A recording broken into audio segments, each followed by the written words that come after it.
Bom, pessoal, vamos falar aqui de termologia, precisamente termometria, calorimetria e termodinâmica. É um ramo da física que estuda fenômenos térmicos, calor, temperatura, dilatação, energia térmica, os gases. Então, quando a gente fala que a temperatura está relacionada à vibração da intensidade das suas partículas de um corpo, isso está ligado à termologia, que pode ser dividida em três: termometria, calorimetria e termodinâmica. Tem autores que dividem em quatro, cinco, como incluem gases e dilatação. A termometria, que é uma dessas partes da termologia, estuda as escalas termométricas. Para a gente é muito importante entender, por exemplo, a escala Kelvin, que sai do zero absoluto e vai até 273 Kelvin, no caso da ebulição da água. A graus Celsius, que é a escala do meio, ela tem uma variação diferente, é mais usada pelos sistemas MKS da física. Então, ela vai de 0 graus a 100 graus. E a escala em Fahrenheit é aquela ligada a países de língua inglesa. Bom, além disso, você tem a outra parte, que é a calorimetria, que estuda as trocas de calor entre os corpos. Então, água quente, água fria, você junta, ela tem a água morna. Isso aí é estudado pela calorimetria, porque é a troca de calor. E a equação fundamental seria a quantidade de calor é proporcional à massa, calor específico de cada um dos elementos que você está trabalhando e a variação da temperatura. Além disso, você tem um calor latente, é aquele que eu falei da equação fundamental, o calor sensível. Então, ela está variando, nesses casos, o calor latente varia nessa fase azul que está aqui do gráfico. Nas mudanças de fase, a fusão, a vaporização, você tem um calor latente. Além disso, você tem a capacidade térmica, que é a quantidade de calor sobre a variação de temperatura. Caminhando para uma das partes principais, que é a termodinâmica, que ela estuda as relações calor, energia, trabalho. Ela tem as leis, no caso são quatro leis. A lei zero, que trabalha com equilíbrio térmico, a primeira lei que fala da conservação da energia, a segunda que fala do conceito de entropia, e a terceira que analisa a entropia quando a temperatura se aproxima de zero. Essa figura mostra um pouquinho do que é termodinâmica. A quantidade de calor no sistema, que está aqui em amarelo, vai dar trabalho e energia interna. A primeira, a lei zero, né, é a lei do equilíbrio térmico. A figura mostra um pouquinho isso, né, a cor azul, azul não, um esverdeado com uma cor mais rosa. Então, substâncias que se aproximaram, foram misturadas e cada uma tinha temperatura, chega no equilíbrio térmico.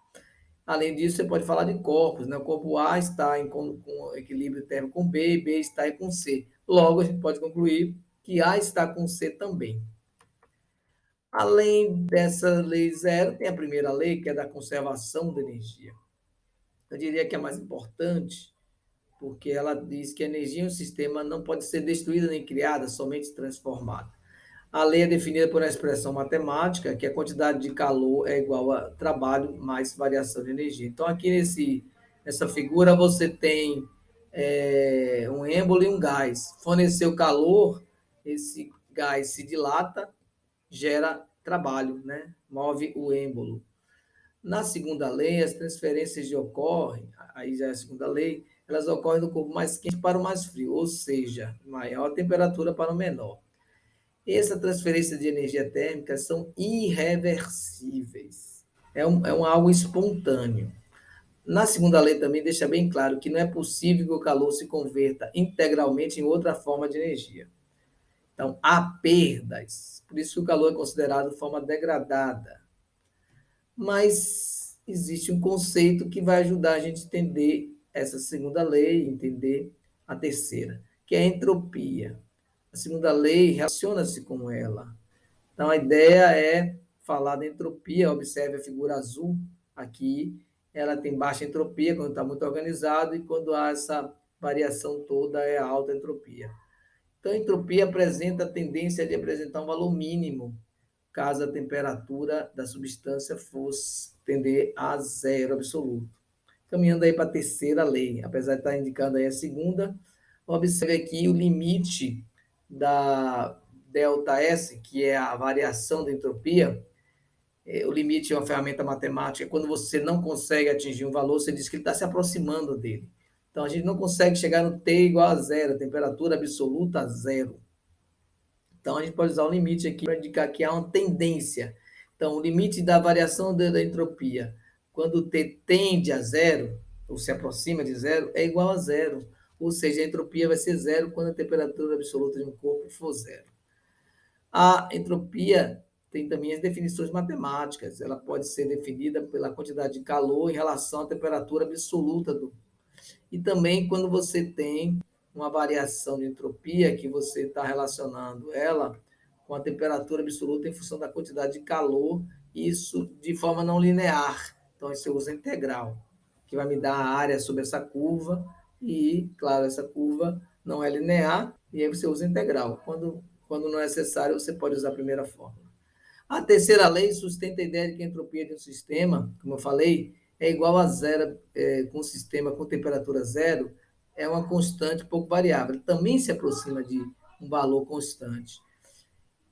Bom, e a terceira lei também trata do comportamento da matéria com a entropia se aproximando do zero. Então, a gente tem, essa figura mostra a entropia menor, uma entropia maior, um processo irreversível. E a entropia vai se aproximar a zero quando a temperatura tende a zero. Então, essas são as leis. Até a próxima, pessoal. Bons estudos.